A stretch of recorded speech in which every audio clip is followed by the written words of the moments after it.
අයිබෝන් කියලා පිළිගන්නවා හැමෝටම මම අදත් ඔයාලට කියලා දෙන්න යන්නේ අපිට වැදගත් වෙයි කියලා හිතන වීඩියෝ ටියුටෝරියල් එකක්. මේකෙදි අපි කරන්න යන්නේ අපේ අතින් හදිසියවත් ටාස්ක් මැනේජර් එක ඩිසේබල් වුණොත් අපිට ඒක ගන්න බැරි වෙලා තියෙනවා නම් මොකක් හරි හේතුවක් මත වෛරස් එකකින් වගේ දෙයකින් තමයි ඒ වගේ දෙයක් වෙන්නේ. අපිට ඒක එතකොට අපිට සිස්ටම් රීස්ටෝර් කිරීමක් මුකුත් අවශ්‍ය වීමක් වෙන්නේ මේ අපිට මම දැන් මේ කියලා දෙන ක්‍රමය අනුව අපෝ එක enable කරගන්න පුළුවන්. හදිසියවත් මෙහෙම බැරි වුණොත් වෛරස් ගාර්ඩ් එකෙන් පොඩ්ඩක් වෛරස් එක ස්කෑන් කරලා අයින් කරලා මේක කරලාට පස්සේ කඩේ try කරලා ඒක හදාගන්න පුළුවන් try කරලා බලන්න.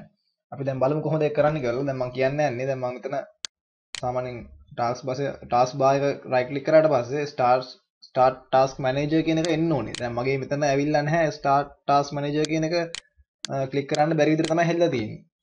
දැන් මම ඒක enable කරගන්න තමයි යන්නේ. මුලින්ම මේකට මම දැන් මෙතන path එකක් දීලා තියෙනවා. ඔයකට මෙන්න මේ path එකේ තියෙන පිළිවෙලට තමයි ඔය කට්ටිය යන්න ඕනේ. මම යනකොට වීඩියෝ එක පෙන්නන්නම්. එහෙම නැත්නම් ඔය කට්ටිය මේ path එක පොඩ්ඩක් ලියා ගන්න. එහෙම නැත්නම් මතක තියාගන්න මේ හදිස්සියවත් ඔය කට්ටියට අර වීඩියෝ ටියුටෝරියල් එකත් එක්ක යන්න බැරි වුණොත්. මේක තමයි path එක. මුලින්ම ඔය කට්ටියට කරන්න තියෙන්නේ start ගිහිල්ලා මෙතන ගහන්න reg edit කියලා. ඒවට පස්සේ program එක select වෙයි enter කරලා ඒක ගන්න. මේක තමයි කරගෙන ඉන්න program එක. එතකොට ඊට පස්සේ ඔයකට කරන්න තියෙන්නේ මේක උඩටම ගිහිල්ලා මේක ඔක්කොම මේ මුලින්ම පෙන්නන්නේ ඔයකට මෙන්න මේ විදියට. ඒක ඔය කට්ටිය HK current user කියන එක expand කරන්න. expand කරාට පස්සේ ඔය කට්ටියට මේ එන folder set එකෙන් software කියන එක select කරන්න. software කියන එකත් මෙහෙම ඇතුළට ගිහිල්ලා තියෙනවා. ඔය කට්ටිය එකත් expand කරගන්න ඕනේ. ඔය කට්ටිය software කියන එක expand කරලා ඒකේ පල්ලෙහාට ආවම ඔය කටට ඇති Microsoft කියලා එකක්. ඊට පස්සේ ඔය කට්ටිය Microsoft කියන එකත් expand කරගන්න ඕනේ. Microsoft එක expand කරාට පස්සේ ඒකේ පල්ලෙහාට ආවම තව ඊට පස්සේ ඔය කටට හම්බ වෙනවා Windows කියලා එකක්. අපි Windows කියන folder එකත් expand කරනවා පල්ලෙහාට. ඊට පස්සේ ඔය කටට එයි current version කියලා folder එක වෙයි. ඊට පස්සේ පල්ලෙහාට තව folder set එකක්.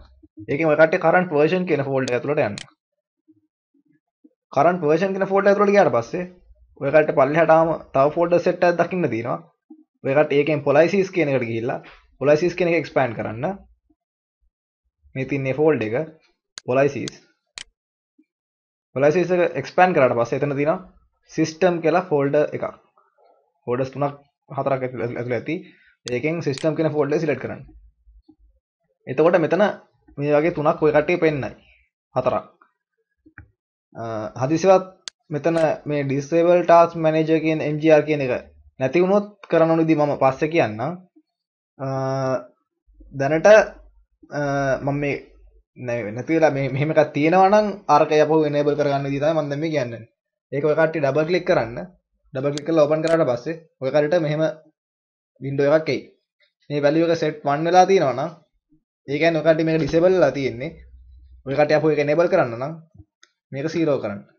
0 කරලා okay කරන්න විතරයි ඔය කට්ටියට තියෙන්නේ. ඊට පස්සේ මේක close කරලා ගිහිල්ලා බලන්න start task manager කියන එක enable වෙලා ඇති ආපහු. දැන් මම මේ click කරොත් start task manager එකට මට යන්න පුළුවන් task manager එකට. මම තව ටියුටෝරියල් එකකින් කියලා දෙන්නම්. කොහොමද අදිසියවත් අතන අර ෆයිල් එක නැති වුණොත් අපි මේ ෆයිල් එක හදලා අපිම හදලා ඉවරලා ඒකේ values edit කරගන්න කියලා. ආපහු දවසක මේ වගේ ටියුටෝරියල් එකකින් හම්බෙමු. බොහොම ස්තුතියි මේක නරඹුවාට. නැවතත් මම අර path එක දෙන්නම්. මෙන්න මේක තමයි path එක. HK current user ඒකේ පල්ලෙහාට ආවම software කියලා එකක් තියෙනවා.